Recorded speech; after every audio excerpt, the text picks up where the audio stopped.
ರೇಣುಕಾಸ್ವಾಮಿ ಕೊಲೆ ಕೇಸ್ನ ವಿಚಾರಣೆ ನಡೀತಾ ಇದೆ. ವಕೀಲರಿಂದ ರೇಣುಕಾಸ್ವಾಮಿ ತಾಯಿ ರತ್ನಪ್ರಭಾ ವಿಚಾರಣೆ ಇವತ್ತಿನಿಂದ ರೇಣುಕಾಸ್ವಾಮಿ ಮರ್ಡರ್ ಕೇಸ್ನ ಟ್ರಯಲ್ ಶುರುವಾಗಿದೆ.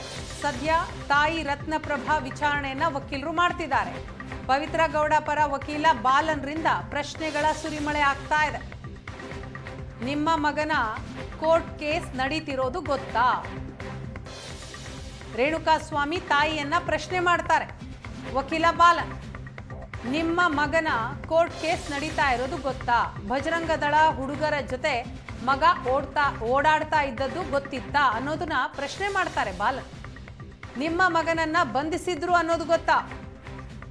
ಯಾವುದೂ ಗೊತ್ತಿಲ್ಲ ಅಂತ ರೇಣುಕಾಸ್ವಾಮಿ ತಾಯಿ ಉತ್ತರವನ್ನ ಕೊಡ್ತಾರೆ. ಇವತ್ತು ರೇಣುಕಾಸ್ವಾಮಿ ತಂದೆ ತಾಯಿಯ ಸಾಕ್ಷಿ ಹೇಳಿಕೆ ದಾಖಲಾಗಿದೆ. ಈಗ ಕ್ರಾಸ್ ಎಕ್ಸಾಮಿನೇಷನ್ ನಡೀತಾ ಇದೆ. ಈ ಸಂದರ್ಭದಲ್ಲಿ ರೇಣುಕಾಸ್ವಾಮಿ ತಾಯಿ ರತ್ನಪ್ರಭಾ ಅವರನ್ನ ಪವಿತ್ರ ಗೌಡ ಪರ ವಕೀಲ ಬಾಲನ್ ಅವರು ಪ್ರಶ್ನೆ ಮಾಡ್ತಾರೆ. ಪ್ರಶ್ನೆಗಳ ಸುರಿಮಳೆನೇ ಆಗ್ತಾ ಇದೆ. ಜೂನ್ 8, 2024 ಮಧ್ಯಾಹ್ನ ನಿಮ್ಮ ಮಗ ನಿಮಗೆ ಕರೆ ಮಾಡಿದ್ದ. ಹಳೆ ಗೆಳೆಯರ ಜೊತೆ ಹೊರಗೆ ಊಟಕ್ಕೆ ಬಂದಿದ್ದಾಗಿ ಹೇಳಿದ್ದ. ಹೀಗಂತೆ ನೀವು ಹೇಳಿಕೆ ಕೊಟ್ಟಿದ್ದೀರಿ, ನಿಜಾನಾ? ಈ ರೀತಿ ನೀವು ಹೇಳಿಕೆ ಕೊಟ್ಟಿರೋದು ನಿಜಾನಾ ಅಂತ ಬಾಲನ್ ಅವರು ಪ್ರಶ್ನೆ ಮಾಡಿದ್ದಾರೆ. ಈ ರೀತಿ ನಾನು ಹೇಳಿಕೆ ನೀಡಿಲ್ಲ ಅಂತ ರತ್ನಪ್ರಭಾ ಬಾಲನ್ ಅವರು ಹೇಳ್ತಾರೆ. ಈ ರೀತಿ ನಾನು ಹೇಳೇ ಇಲ್ಲ. ನಿಮಗೆ ನಿಮ್ಮ ಗಂಡ ಸೊಸೆ ಬಳಿ ಪ್ರತ್ಯೇಕ ಮೊಬೈಲ್ ಇದೆಯೇ? ಹೌದು, ಪ್ರತ್ಯೇಕ ಮೊಬೈಲ್ಗಳು ಇವೆ ಅಂತ ತಾಯಿ ರತ್ನಪ್ರಭಾ ಹೇಳ್ತಾರೆ. ಮೂವರಿಗೂ ಕರೆ ಬಂತ ಅಂತ ವಕೀಲರು ಪ್ರಶ್ನೆ ಮಾಡ್ತಾರೆ. ಇಲ್ಲ, ನನಗೆ ಮಾತ್ರ ಕರೆ ಬಂದಿತ್ತು ಅಂತ ರತ್ನಪ್ರಭಾ ವಕೀಲರ ಮುಂದೆ ಹೇಳ್ತಾರೆ. ನಿಮಗೆ ಕರೆ ಬಂದ ಮೊಬೈಲ್ ಈಗ ಎಲ್ಲಿದೆ ಅನ್ನೋದು ಬಾಲನ್ ಅವರ ಪ್ರಶ್ನೆ. ಆ ಮೊಬೈಲ್ ಅನ್ನ ಪೊಲೀಸರಿಗೆ ನೀಡಿದ್ದೀರಾ? ಬಾಲನ್ ಅವರು ಕೇಳ್ತಾರೆ ರತ್ನಪ್ರಭಾ ಅವ್ರಿಗೆ.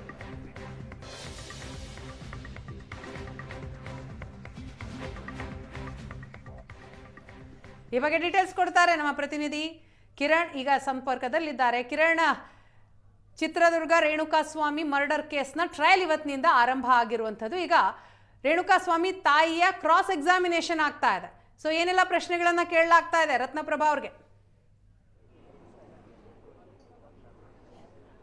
ಖಂಡಿತ ವೀಣಾ, ಬೆಂಗಳೂರಿನ ಕಾಮಾಕ್ಷಿಪಾಳ್ಯ ಪೊಲೀಸ್ ಠಾಣೆ ವ್ಯಾಪ್ತಿಯಲ್ಲಿ ನಡೆದಿದ್ದಂಥ ಕೊಲೆ ಪ್ರಕರಣದಲ್ಲಿ ಈಗ ಪ್ರಕರಣದ ಟ್ರಯಲ್ ಸ್ಟಾರ್ಟ್ ಆಗಿರ್ತಕ್ಕಂಥದ್ದು. ಚಿತ್ರದುರ್ಗದ ರೇಣುಕಾಸ್ವಾಮಿ ಕೊಲೆ ಪ್ರಕರಣದಲ್ಲಿ ಈಗಾಗಲೇ ಆರೋಪಿಗಳೆಲ್ಲರೂ ಸಹ ಅರೆಸ್ಟ್ ಆಗಿ ಚಾರ್ಜ್ ಶೀಟ್ ಆಯಿತು. ಈಗ ಟ್ರಯಲ್ ಸ್ಟಾರ್ಟ್ ಆಗಿದೆ.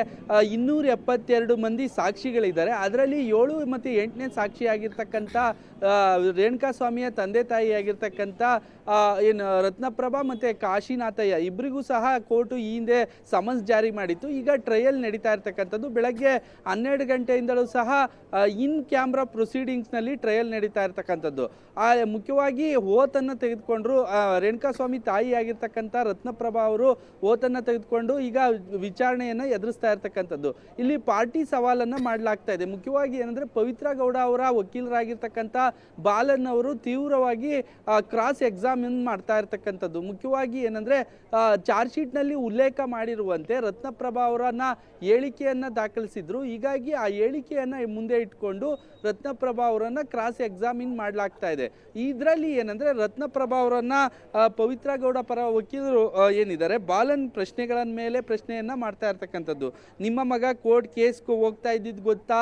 ಬಜರಂಗ ದಳದ ಹುಡುಗರ ಜೊತೆ ಇದ್ದಿದ್ದು ಗೊತ್ತಾ? ನಿಮ್ಮ ಮಗನನ್ನು ಬಂಧಿಸಿದ್ರು ಅನ್ನೋದು ಗೊತ್ತಿತ್ತಾ ನಿಮಗೆ ಅಂತ ಹೇಳಿ ಸಾಕಷ್ಟು ಪ್ರಶ್ನೆಗಳನ್ನು ಮಾಡ್ತಾ ಇದ್ದಾರೆ. ಇದಕ್ಕೆಲ್ಲ ಸಹ ಯಾವುದಕ್ಕೂ ಗೊತ್ತಿಲ್ಲ ಅನ್ನೋ ಮಾತುಗಳನ್ನು ರೇಣುಕಾಸ್ವಾಮಿ ತಾಯಿ ರತ್ನಪ್ರಭಾ ಹೇಳ್ತಾ ಇರ್ತಕ್ಕಂಥದ್ದು. ಮತ್ತು 8/6/2024 ಮಧ್ಯಾಹ್ನ ನಿಮ್ಮ ಮಗ ನಿಮಗೆ ಕರೆ ಮಾಡಿ ಹಳೆ ಗೆಳೆಯರ ಜೊತೆ ಹೊರಗೆ ಊಟಕ್ಕೆ ಬರುವುದಾಗಿ ಹೇಳಿದ್ದ ಅಂತ ಹೇಳಿಕೆ ಕೊಟ್ಟಿದ್ದೀರಾ. ಈ ಹೇಳಿಕೆ ಸರಿ ಇದೆಯಾ ಅಂತ ಕೇಳ್ತಾರೆ. ಆಗ ರತ್ನಪ್ರಭಾ ಅವರು ಸಹ ಈ ಹೇಳಿಕೆ ನಾನು ನೀಡಿಲ್ಲ ಅನ್ನೋ ಮಾತುಗಳನ್ನು ಅವರು ಹೇಳಿರ್ತಕ್ಕಂಥದ್ದು. ರತ್ನಪ್ರಭಾ ನೀಡಿದ ಹೇಳಿಕೆಯನ್ನು ಅವರಿಗೆ ನೀಡಿದ್ದಾರೆ. ಅಂದರೆ ಬಾಲನ್ ಏನಿದ್ದಾರೆ ಪೊಲೀಸ್ ಮುಂದೆ ಕೊಟ್ಟಂಥ ಸ್ಟೇಟ್ಮೆಂಟ್ ರೆಕಾರ್ಡ್ ಏನು ಮಾಡಿದ್ರು ರತ್ನಪ್ರಭಾ ಅವರ 4 ಪುಟಗಳ ಸ್ಟೇಟ್ಮೆಂಟನ್ನು ತೆಗೆದುಕೊಂಡು ಅವ್ರಿಗೆ ಕೊಟ್ಟು ಈ ಹೇಳಿಕೆಯನ್ನು ನೀವು ಕೊಟ್ಟಿದ್ರಾ ಪೊಲೀಸರು ಮುಂದೆ ಅಂತ ಕ್ವಶನ್ ಮಾಡ್ತಾರೆ. ಯಾವ ಊರಲ್ಲಿ ಕೊಟ್ಟಿದ್ರಿ, ಎಲ್ಲಿ ಕೊಟ್ಟಿದ್ರಿ, ಯಾವ ದಿನದಂದು ಕೊಟ್ಟಿದ್ರಿ, ಯಾವ ಸಮಯದಲ್ಲಿ ಕೊಟ್ಟಿದ್ರಿ ಅನ್ನೋದು ನನಗೆ ಗೊತ್ತಿಲ್ಲ ಅಂತೇಳಿ ರತ್ನಪ್ರಭಾ ಅವರು ಸಹ ಇದಕ್ಕೆ ಆನ್ಸರ್ ಮಾಡಿರ್ತಕ್ಕಂಥದ್ದು. ಇನ್ನು 6 ಜನ ಆರೋಪಿಗಳೇನಿದ್ದಾರೆ ಜೈಲಿನಲ್ಲಿರ್ತಕ್ಕಂಥ ಪವಿತ್ರ ಗೌಡ, ದರ್ಶನ್ ಮತ್ತು ಇತರ ಆರೋಪಿಗಳೆಲ್ಲರೂ ಸಹ ವಿಡಿಯೋ ಕಾನ್ಫರೆನ್ಸ್ನಲ್ಲಿ ಟ್ರಯಲನ್ನು ನೋಡ್ತಾ ಇದ್ದಾರೆ. ಅವ್ರಿಗೆಲ್ಲ ಸಹ ಚೇರ್ ವ್ಯವಸ್ಥೆಯನ್ನು ಕೂಡ ಜೈಲಧಿಕಾರಿಗಳು ಮಾಡಿದ್ದಾರೆ. ಮತ್ತು ಜೂನ್ 11ರಂದು 2024 ಜೂನ್ 11ರಂದು ನಿಮ್ಮ ಹೇಳಿಕೆಯನ್ನು ಪೊಲೀಸರು ಪಡೆದಿದ್ರಾ ಅಂತೇಳಿ ರತ್ನಪ್ರಭಾ ಅವರನ್ನು ಬಾಲನ್ನು ಕ್ವಶನ್ ಮಾಡ್ತಾರೆ. ಆ ಸಂದರ್ಭದಲ್ಲಿ ನಾನು ಯಾವುದೇ ರೀತಿ 11ನೇ ತಾರೀಕು ನೀಡಿಲ್ಲ, 14ನೇ ತಾರೀಕು ಪೊಲೀಸ್ ಸಮ್ಮುಖದಲ್ಲಿ ನಾನು ಹೇಳಿಕೆ ನೀಡಿದ್ದೆ ಅಂತ ಹೇಳಿ ರತ್ನಪ್ರಭಾ ಹೇಳ್ತಾರೆ. ನಿಮಗೆ ನಿಮ್ಮ ಗಂಡ ಸೊಸೆ ಬಳಿ ಪ್ರತ್ಯೇಕ ಮೊಬೈಲ್ ಇದೆಯಾ ಅಂತ ಕೇಳ್ತಾರೆ. ಇದೆ ಅಂತ ಹೇಳ್ತಾರೆ. 3 ಕರೆ ಬಂದಿತ್ತಾ, ಅಂದರೆ ರೇಣುಕಾಸ್ವಾಮಿ ಕೊಲೆ ಆದ ನಂತರ ಯಾರ್ಯಾರಿಗೆ ಕರೆ ಬಂದಿತ್ತು ಅಂತೇಳಿ ಕ್ವಶನ್ ಮಾಡ್ತಾರೆ. ಆ ಸಂದರ್ಭದಲ್ಲಿ ನನಗೆ ಕರೆ ಬಂದಿತ್ತು ಅಂತೇಳಿ ರತ್ನಪ್ರಭಾ ಅವರು ಕ್ರಾಸ್ ಎಕ್ಸಾಮಿನಲ್ಲಿ ಆನ್ಸರ್ ಮಾಡಿರ್ತಕ್ಕಂಥದ್ದು. 8-6 ಸಂಜೆ 5 ಗಂಟೆಗೆ ಮತ್ತು 7 ಗಂಟೆಗೆ ಕರೆ ಮಾಡಿ ಚಿತ್ರದುರ್ಗದಲ್ಲಿ ಇದೇನಾ ಅಂತ ಹೇಳಿ ಹೇಳ್ತಾರೆ. ಇಲ್ಲ ಅಂತ ಹೇಳಿ ಹೇಳಿರ್ತಾರೆ. ಈ ನಡುವೆ ನಿಮ್ಮ ಮಗ ಅಪೋಲೋ ಫಾರ್ಮಸಿಯಲ್ಲಿ ಬೆಳಗ್ಗೆ 10ರಿಂದ 12 ಗಂಟೆವರೆಗೆ ಇದ್ನಾ ಅಂತ ಹೇಳಿ ಬಾಲನ್ ಅವರು ಕ್ವಶನ್ ಮಾಡ್ತಾರೆ ಕ್ರಾಸ್ ಎಕ್ಸಾಮಿನ್. ನನಗೆ ಗೊತ್ತಿಲ್ಲ ಅನ್ನೋ ಮಾತುಗಳನ್ನು ರತ್ನಪ್ರಭಾ ಹೇಳ್ತಾರೆ. ನಿಮಗೆ ನಿಮ್ಮ ಮಗ ಫೋನ್ ಮಾಡಿದಾಗ ಎಲ್ಲಿ ಇದೆಯಾ ಎಂದು ಕೇಳಿದ್ರಾ ಅಂತೇಳಿ ಬಾಲನ್ ಅವರು ರತ್ನಪ್ರಭಾ ಅವರಿಗೆ ಕ್ರಾಸ್ ಎಕ್ಸಾಮಿನ್ ಮಾಡ್ತಾ ಇರ್ತಕ್ಕಂಥದ್ದು. ಹೊರಗೆ ಊಟಕ್ಕೆ ಹೋಗ್ತಾ ಇರುವುದಾಗಿ ಹೇಳಿದ್ದ ಅಂತೇಳಿ ರೇಣುಕಾಸ್ವಾಮಿ ಹೇಳಿಕೆ ಕೊಟ್ಟಿದ್ದ ಅಂತೇಳಿ ರತ್ನಪ್ರಭಾ ಹೇಳ್ತಾ ಇದ್ದಾರೆ. ಅಂದು ಬೆಳಗ್ಗೆ 10:30ಕ್ಕೆ ಫೋನ್ ಮಾಡಿದ್ರು ಎಂದು ಹೇಳಿದ್ದೀರಿ, ಪೊಲೀಸರ ಮುಂದೆ ಯಾಕೆ ಹೇಳಿಲ್ಲ ಅಂತೇಳಿ ಬಾಲನ್ ಅವರು ಕ್ವಶನ್ ಮಾಡ್ತಾ ಇದ್ದಾರೆ. 10:30ಕ್ಕೆ ಫೋನ್ ಮಾಡಿದ್ದನ್ನು ಪೊಲೀಸರ ಮುಂದೆ ಹೇಳಿಲ್ಲ ಅಂತೇಳಿ ರತ್ನಪ್ರಭಾ ಆನ್ಸರ್ ಮಾಡಿರ್ತಕ್ಕಂಥದ್ದು. ಮೇಲಿಂದ ಮೇಲೆ ಪ್ರಶ್ನೆಗಳನ್ನು ಸುರಿಮಳೆಯನ್ನೇ ಸಹ ಬಾಲನ್ ಆಗ್ತಾ ಇದ್ದಾರೆ. ಆ ಹೇಳಿಕೆಯನ್ನು ಮುಂದೆ ಇಟ್ಕೊಂಡು ಕ್ವಶನ್ ಮಾಡ್ತಾ ಇರ್ತಕ್ಕಂಥದ್ದು. ಹೀಗಾಗಿ ಇದಕ್ಕೆ ಬಾಲನ್ ಹಾಗೂ ಪ್ರಸನ್ನ ಕುಮಾರ್ ಮಧ್ಯೆ ಜಟಾಪಟಿ ಉಂಟಾಗಿರ್ತಕ್ಕಂಥದ್ದು. ಪ್ರಸನ್ನ ಕುಮಾರ್ ಏನಿದ್ದಾರೆ ಸರ್ಕಾರದ ಪರ ವಕೀಲರು SPP ಇದ್ದಾರೆ, ತೀವ್ರ ಕ್ವಶನ್ ಮಾಡ್ತಾ ಇರ್ತಕ್ಕಂಥದ್ದು. ವಿಟ್ನೆಸ್ ಅನ್ನ ಕ್ರಾಸ್ ಎಕ್ಸಾಮಿನ್ ಮಾಡ್ತಾ ಇದ್ದಾರೆ. ಹೀಗಾಗಿ ಇದಕ್ಕೆ ಪ್ರಸನ್ನ ಕುಮಾರ್ ವಿರೋಧ ವ್ಯಕ್ತಪಡಿಸಿರ್ತಕ್ಕಂಥದ್ದು. ನಿಮ್ಮ ಮಗ ಫೋನ್ ಮಾಡಿದ್ದ ಬಗ್ಗೆ ಸಂಜೆ 7 ಗಂಟೆವರೆಗೂ ಗಂಡ ಹಾಗೂ ಸೊಸೆ ಬಳಿ ಮಗನ ಬಗ್ಗೆ ಹೇಳಿದ್ರಾ ಅಂತ ಕೇಳ್ತಾರೆ. ಮಗನಿಗೆ ಫೋನ್ ಮಾಡಿದ್ದೆ, ಫೋನ್ ಸ್ವಿಚ್ ಆಫ್ ಎಂದು ಗಂಡ ಹಾಗೂ ಸೊಸೆಗೆ ಯಾವುದೇ ರೀತಿ ಹೇಳಿದ್ದೆ ಅನ್ನೋ ಮಾತುಗಳನ್ನು ರತ್ನಪ್ರಭಾ ಹೇಳ್ತಾ ಇದ್ದಾರೆ. ಇದೇ ರೀತಿ ಪಾರ್ಟಿ ಸವಾಲ್ ಕ್ವಶನ್ನು ಮುಂದುವರೆದಿರ್ತಕ್ಕಂಥದ್ದು. ನಿಮ್ಮ ಮಗ ಚಿತ್ರದುರ್ಗದಲ್ಲಿ ಇರ್ಬೋದು ಅಂತ ಫಾರ್ಮಸಿಗೆ ಫೋನ್ ಯಾಕೆ ಮಾಡಲಿಲ್ಲ ಅಂತೇಳಿ ಬಾಲನ್ ಕ್ವಶನ್ ಮಾಡ್ತಾರೆ.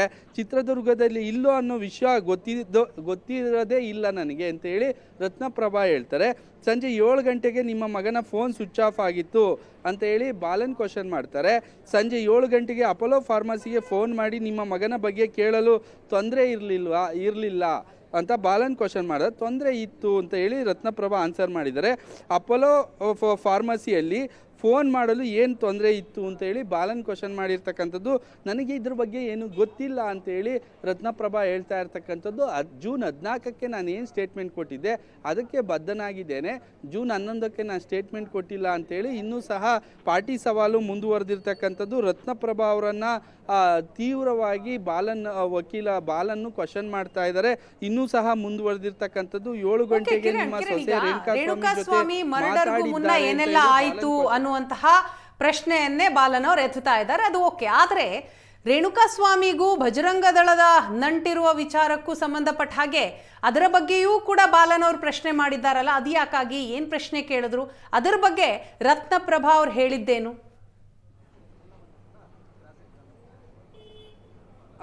ಏನಂದರೆ ಯಾವುದೇ ಆರೋಪಿ ಆಗಿರ್ಬೋದು ಅಥವಾ ವಿಕ್ಟಿಮ್ ಆಗಿರ್ಬೋದು ಪಾರ್ಟಿ ಸವಾಲು ಮತ್ತು ವಿಟ್ನೆಸ್ಸನ್ನು ಮಾಡೋದಕ್ಕೆ ಬಂದ ಸಂದರ್ಭದಲ್ಲಿ ಈ ಕ್ರಾಸ್ ಎಕ್ಸಾಮಿನ್ ಮಾಡಬೇಕಾಗುತ್ತೆ. ಒಂದು ಕಡೆ SPP ಅವರು ಕೊಟ್ಟಂತಹ ಚಾರ್ಜ್ ಶೀಟ್ ಕೊಟ್ಟಂಥ ಸ್ಟೇಟ್ಮೆಂಟ್ ಮೇಲೆ ಸ್ಟೇಟ್ಮೆಂಟ್ ರೆಕಾರ್ಡ್ ಮಾಡಿರ್ತಾರೆ. ಅದನ್ನು ಕನ್ಫರ್ಮ್ ಮಾಡ್ಕೊಳ್ಳೋದಕ್ಕೆ ಕ್ರಾಸ್ ಎಕ್ಸಾಮಿನ್ನ ಬಾಲನ್ ಅವರು ಮಾಡ್ತಾ ಇರ್ತಕ್ಕಂಥದ್ದು. ಈ ನಡುವೆ ರೇಣುಕಾಸ್ವಾಮಿಗೆ ಸಂಬಂಧಪಟ್ಟಂತಹ ಹಳೆ ಕೇಸ್ಗಳಾಗಿರ್ಬೋದು, ಅಲ್ಲಿ ರೇಣುಕಾಸ್ವಾಮಿ ಚಿತ್ರದುರ್ಗದಲ್ಲಿ ಬಜರಂಗ ದಳ ಹುಡುಗರ ಜೊತೆ ಗುರುತಿಸ್ಕೊಂಡಿರಾಗಿರ್ಬೋದು, ಆತನನ್ನು ಕೇಸ್ ಮಾಡಿ ಈ ಹಿಂದೆ ಬಂಧನ ಆಗಿರ್ತಕ್ಕಂಥ ಇರ್ತಕ್ಕಂಥ ವಿಷಯಗಳನ್ನೆಲ್ಲ ಸಹ ಸಾಕಷ್ಟು ಮುಚ್ಚಿಡಲಾಗಿತ್ತು ಅನ್ನೋ ಮಾಹಿತಿ ಇರ್ತಕ್ಕಂಥದ್ದು. ಹೀಗಾಗಿ ಅದೆಲ್ಲ ನಿಮಗೆ ಗೊತ್ತಿತ್ತಾ ಅಂತ ಹೇಳಿ ಈಗ ಕ್ವಶನ್ ಮಾಡ್ತಾ ಇರ್ತಕ್ಕಂಥದ್ದು. ಅದ್ರ ಬಗ್ಗೆನೂ ಸಹ ಪಾರ್ಟಿ ಸವಾಲು ಮಾಡ್ತಾ ಇದ್ದಾರೆ. ಇದೆಲ್ಲ ಚಾರ್ಜ್ ಶೀಟ್ನಲ್ಲಿ ಯಾವುದೂ ಉಲ್ಲೇಖಿಸಿಲ್ಲ. ಆದರೆ ಇದನ್ನು ಬಾಲನ್ ಅವರು ವಕೀಲರು ಏನಿದ್ದಾರೆ, ವಕೀಲರ ಟೀಮು ಅವರೆಲ್ಲ ಸಹ ಸರ್ಚ್ ಮಾಡಿ ರೇಣುಕಾಸ್ವಾಮಿ ಏನು ಮಾಡ್ತಾ ಇದ್ದ, ಎಲ್ಲಿದ್ದ, ಯಾವಾಗ ಹೋಗ್ತಾ ಇದ್ದ, ಎಷ್ಟೊತ್ತಿಗೆ ಬರ್ತಾ ಇದ್ದ ಅಂತ ಹೇಳಿ ಆತನ ಸಂಪೂರ್ಣ A to Z ವಿವರವನ್ನು ಕಲೆ ಹಾಕಿರ್ತಾರೆ. ಹಾಗಾಗಿ ಆ ಬಜರಂಗ್ ದಳದ ಜೊತೆ ಗುರುತಿಸ್ಕೊಂಡಿದ್ರಿಂದ ಈ ಕ್ವಶನನ್ನು ತಾಯಿಗೆ ಮಾಡಿರ್ತಕ್ಕಂಥದ್ದು. ತಾಯಿ ಎಲ್ಲೂ ಸಹ ಸ್ಟೇಟ್ಮೆಂಟಲ್ಲೂ ಸಹ ಬಜರಂಗ್ ದಳದವರು ಹುಡುಗರ ಜೊತೆ ಗುರುತಿಸ್ಕೊಂಡಿರೋದಾಗಿರ್ಬೋದು, ಆತ ಬಂಧನ ಆಗಿರ್ತಕ್ಕಂಥ ವಿಷಯ ಆಗಿರ್ಬೋದು, ಯಾವುದೂ ಸಹ ಹೇಳಿರಲಿಲ್ಲ. ಇದು ನಿಮ್ಮ ಗಮನಕ್ಕೆ ಬಂತ ಅಂತ ಹೇಳಿ ರತ್ನಪ್ರಭಾ ಅವರನ್ನು ಕೇಳ್ತಾರೆ. ಆದರೆ ಇದ್ಯಾವುದು ನನಗೆ ಗೊತ್ತಿಲ್ಲ ಅನ್ನೋ ಮಾತುಗಳನ್ನು ಸ್ಟೇಟ್ಮೆಂಟನ್ನು ನ್ಯಾಯಾಧೀಶರ ಮುಂದೆ ರೇಣುಕಾಸ್ವಾಮಿ ತಾಯಿ ರತ್ನಪ್ರಭಾ ಹೇಳಿರ್ತಕ್ಕಂಥದ್ದು. ಇನ್ನೂ ಸಹ ವಿಚಾರಣೆ ಮುಂದುವರೆದಿರ್ತಕ್ಕಂಥದ್ದು. ಇನ್ ಕ್ಯಾಮ್ರಾ ಪ್ರೊಸೀಡಿಂಗ್ಸ್ ಇರೋದ್ರಿಂದ ಎಲ್ಲರನ್ನ ಸಹ ಈಚೆ ಕಳಿಸಲಾಗಿದೆ. ಕೇವಲ ಸರ್ಕಾರದ ಪರ ವಕೀಲರಾಗಿರ್ತಕ್ಕಂಥ ಪ್ರಸನ್ನ ಕುಮಾರು, ಪವಿತ್ರ ಗೌಡ ವಕೀಲರಾಗಿರ್ತಕ್ಕಂಥ ಬಾಲನ್ನು, ವಿಟ್ನೆಸ್ ಏನಿದ್ದಾರೆ Ratnaprabha, judge IP Nayak judge ಸೇರಿದಂತೆ 4-5 ಮಂದಿ ಮಾತ್ರ ಒಳಗಡೆ ಇನ್ ಪ್ರೊಸೀಡಿಂಗ್ಸ್ನಲ್ಲಿ ಕ್ಯಾಮ್ರಾದಲ್ಲಿ ನಡೀತಾ ಇರ್ತಕ್ಕಂಥದ್ದು ವಿಚಾರಣೆ. ಇನ್ನೂ ಸಹ ಇವತ್ತು ಪೂರ್ತಿ ಕಂಪ್ಲೀಟ್ ಆಗೋದಿಲ್ಲ. ಇವತ್ತು ಸಹ 4:30-5 ಗಂಟೆ ನಂತರ ಸ್ಟಾಪ್ ಆಗುತ್ತೆ. ನಂತರ ನಾಳೆನೂ ಸಹ ಪಾರ್ಟಿ ಸವಾಲ್ ಮುಂದುವರಿಯೋ ಚಾನ್ಸಸ್ ಇರ್ತಕ್ಕಂಥದ್ದು. ರತ್ನಪ್ರಭಾ ಅವರ ನಂತರ ರೇಣುಕಾಸ್ವಾಮಿ ತಂದೆ ಏನಿದ್ದಾರೆ ಕಾಶಿನಾಥಯ್ಯ, ಅವರನ್ನು ಸಹ ಬಾಲನ್ ಅವರು ವಿಟ್ನೆಸ್ ಏನು ವಿಚಾರಣೆಯನ್ನು ಮುಂದುವರಿಸ್ತಾರೆ. ವೀಣಾ, ಹಾಗಾದರೆ ಈ ನಾಳೆನೂ ಕೂಡ ಇದು ಕಂಟಿನ್ಯೂ ಆಗುತ್ತೆ ಅನ್ನುವಂಥದ್ದು ಕಿರಣ್. ಯಾಕಂತಂದರೆ ಇವತ್ತು ತಾಯಿಯ ಕ್ರಾಸ್ ಎಕ್ಸಾಮಿನೇಷನ್ ಆಗ್ತಾ ಇದೆ. ಬಹುಶಃ ಅದು ಕೂಡ ಕಂಪ್ಲೀಟ್ ಆಗೋದು ಡೌಟೇ ಅಲ್ವಾ? ಖಂಡಿತ ವೀಣಾ. ಈಗ ಇನ್ನೂ ಸಹ ವಿಚಾರಣೆ ಮುಂದುವರೆದಿರ್ತಕ್ಕಂಥದ್ದು. ಒಂದು ಕಡೆ ವಿಟ್ನೆಸ್ಸನ್ನು, ಸ್ಟೇಟ್ಮೆಂಟನ್ನು ಸರ್ಕಾರದ ಪರ SPP ಪರ ವಕೀಲರು ತೆಗೆದುಕೊತಾರೆ. ನಂತರ ಅದಕ್ಕೆ ಕ್ರಾಸ್ ಎಕ್ಸಾಮಿನ್ ಮಾಡಬೇಕಾಗಿರುತ್ತೆ. ಕ್ರಾಸ್ ಎಕ್ಸಾಮಿನ್ನು ತುಂಬ ಟೈಮ್ ಹಿಡಿಯುತ್ತೆ. ಹೀಗಾಗಿ ನಾಳೆನೂ ಸಹ ಇದು ಕಂಟಿನ್ಯೂ ಆಗೋ ಚಾನ್ಸಸ್ ಇರುತ್ತೆ. ಇನ್ನೂ ಸಹ ವಿಚಾರಣೆ ಮುಂದುವರೆದಿರ್ತಕ್ಕಂಥದ್ದು. ಪೊಲೀಸರು ನಿಮ್ಮ ಮನೆಗೆ ಯಾವತ್ತು ಬಂದಿದ್ರು ಅಂತೇಳಿ ಬಾಲನ್ ಕೇಳ್ತಾರೆ. ತಾಯಿಯನ್ನು 16/8 ನಮ್ಮ ಮನೆಗೆ ಬಂದಿದ್ರು ಅಂತೇಳಿ ಅವರು ಸ್ಟೇಟ್ಮೆಂಟನ್ನು ಕೊಟ್ಟಿರ್ತಕ್ಕಂಥದ್ದು. 8/6 ನಿಮ್ಮ ಮನೆಗೆ ಪೊಲೀಸರು ಬಂದಾಗ ನಿಮ್ಮ ಫೋನ್ಗಳನ್ನು ಪರಿಶೀಲನೆ ಮಾಡಿದ್ರಾ ಅಂತ ಕೇಳ್ತಾರೆ ಬಾಲನ್ನು. ಅದಕ್ಕೆ ಪರಿಶೀಲನೆ ಮಾಡಿಲ್ಲ ಅಂತೇಳಿ ರತ್ನಪ್ರಭಾ ಅವರು ಉತ್ತರ ಕೊಟ್ಟಿರ್ತಕ್ಕಂಥದ್ದು. ಹೀಗಾಗಿ ಸಂಪೂರ್ಣವಾಗಿ ರೇಣುಕಾಸ್ವಾಮಿ ಎಲ್ಲಿದ್ದ, ಏನು ಮಾಡ್ತಾ ಇದ್ದ, ಯಾವ ಫಾರ್ಮಸಿಲಿ ಇದ್ದ, ಅವತ್ತು ಏನೆಲ್ಲ ಆಯಿತು, ಘಟನೆ ಮುಂಚೆ ಏನೆಲ್ಲ ಸ್ಟೇಟ್ಮೆಂಟ್ ಕೊಟ್ಟಿದ್ದೀರಾ ಅನ್ನೋದು ಸಂಪೂರ್ಣವಾಗಿ ಕ್ರಾಸ್ ಎಕ್ಸಾಮ್ನಲ್ಲಿ ವಿಚಾರಣೆಯಲ್ಲಿ ಮಾಡ್ತಾ ಇರ್ತಕ್ಕಂಥದ್ದು. Veena, thank you Kiran.